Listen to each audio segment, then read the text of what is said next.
సంక్రాంతి పండుగ నేపథ్యంలో కూడా ఏదైతే నల్గొండ జిల్లా నుంచి కూడా వివిధ ప్రాంతాలకు వెళ్లేందుకు కూడా ఆ ప్రజలు ఆ బస్టాండ్లకు క్యూ కడుతున్న పరిస్థితి ఉంది. ప్రస్తుతము ఆ నల్గొండ జిల్లా వ్యాప్తంగా కూడా ప్రజలు ఎట్లా సంక్రాంతి సందడి ఎట్లా ఉంది, ఆర్టీసీకి ఎంత ఆదాయం వచ్చింది, ఆ విషయాలు తెలుసుకోవడానికి ప్రస్తుతం మనతోటి రీజనల్ మేనేజర్ ఉన్నారు. మేడం మరి తెలుసుకునే ప్రయత్నం చేద్దాం. మేడం చెప్పండి, సంక్రాంతికి సంబంధించిన సందడి ఎలా ఉంది మేడం, ఎట్లా నడుస్తున్నాయి బస్సులు? అంటే మేము 406 బస్సెస్ ప్లాన్ చేసామండి ఈ 4 రోజులకు 11th నుంచి 14th వరకు. సో ఆల్మోస్ట్ ఇప్పటికీ 180 బస్సెస్ దాకా ఆపరేట్ చేసాము నిన్నటి వరకు. ఈ రోజు కూడా ఆల్రెడీ 78 బస్సెస్ ట్రావెల్ అంటే పంపించడం జరిగింది. ఇంకా రాత్రి వరకు కూడా ట్రాఫిక్ ఉంటుందని మేము ఎక్స్పెక్ట్ చేస్తున్నాము.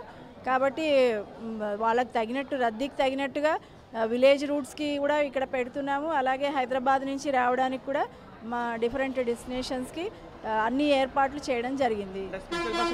బస్సులు అరేంజ్ చేస్తున్నాం మేడం, స్పెషల్గానే అరేంజ్ చేసామండి. ఇవన్నీ కూడా అడిషనల్ బస్సెస్, అంటే ఇక్కడ ఈజీగా రావడానికి, ఎందుకంటే అదనంగా ట్రావెలింగ్ ఉంటుంది కాబట్టి దాని గురించే ఇదంతా కూడా పెట్టడం జరిగింది. నిన్నటి వరకు కూడా ఆదాయం ఏమన్నా ఎంత వరకు ఉంది మేడం, ఎట్లా? నిన్న ఒక్కరోజే 1,68 lakhs దాకా వచ్చింది.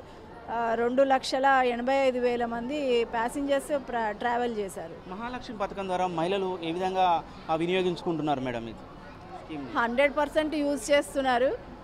సో ఖచ్చితంగా ఆర్డినరీ ఎక్స్ప్రెస్ కోసమే వెయిట్ చేస్తూ వాళ్ళు లేడీస్ అందరు కూడా దాంట్లోనే వెళ్ళాలి, మేము ఉచిత ప్రయాణాన్ని సద్వినియోగం చేసుకోవాలనే దాంట్లో ఆర్టీసీ బస్సుల్లోనే ప్రయాణం చేస్తున్నారు. ప్రస్తుతం మేడం నల్గొండ నుంచి వేరే ఆంధ్రప్రదేశ్ రాష్ట్రానికి ఏమన్నా బస్సులు కేటాయించారా? నల్గొండ జిల్లా నుంచి ఎట్లా ఉంది మేడం?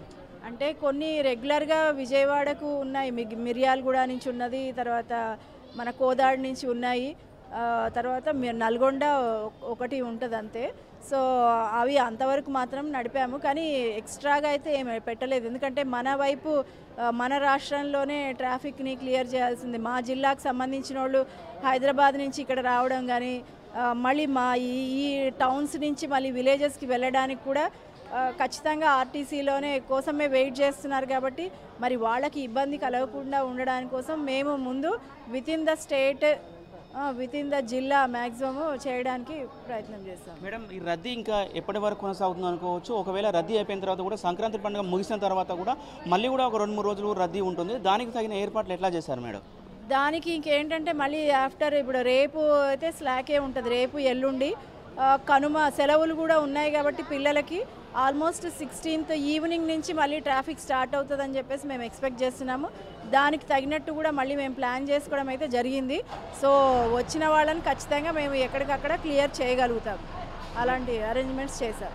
మొత్తంగా ఇది రీజనల్ మేనేజర్ చెప్తున్నటువంటి పరిస్థితి. ముఖ్యంగా కూడా అన్ని ఏర్పాట్లు చేశాము. సంక్రాంతి పండుగకు వచ్చే వారికి కూడా ఎక్కడ కూడా ఎలాంటి ఇబ్బందులు జరగకుండా కూడా మేము అన్ని ఏర్పాట్లు చేశామని కూడా మేడం గారు చెప్తున్నారు. ముఖ్యంగా ఎవరైతే మరొక 2-3 రోజుల తర్వాత కూడా మళ్ళీ ఎవరైతే పండుగ నుంచి తిరిగి వస్తున్న వారందరికీ కూడా వచ్చేవారికి కూడా ఎక్కడ కూడా ఇబ్బంది జరగకుండా కూడా బస్సులు ఏర్పాటు చేస్తామని చెప్తున్నారు. మహాలక్ష్మి పథకం ద్వారా కూడా మహిళలు ఈ పథకాన్ని చాలా వరకు ఉపయోగించుకుంటున్నారని కూడా చెప్తున్నారు. ఇది మొత్తంగా ఇక్కడ ఉన్నటువంటి తాజా పరిస్థితి. మరిన్ని వీడియోస్ కోసం ఛానల్ ని సబ్స్క్రైబ్ చేయండి, లేటెస్ట్ అప్డేట్స్ కోసం వాట్సాప్ ఛానల్ ని ఫాలో చేయండి, అండ్ లింక్ డిస్క్రిప్షన్ లో ఉంది.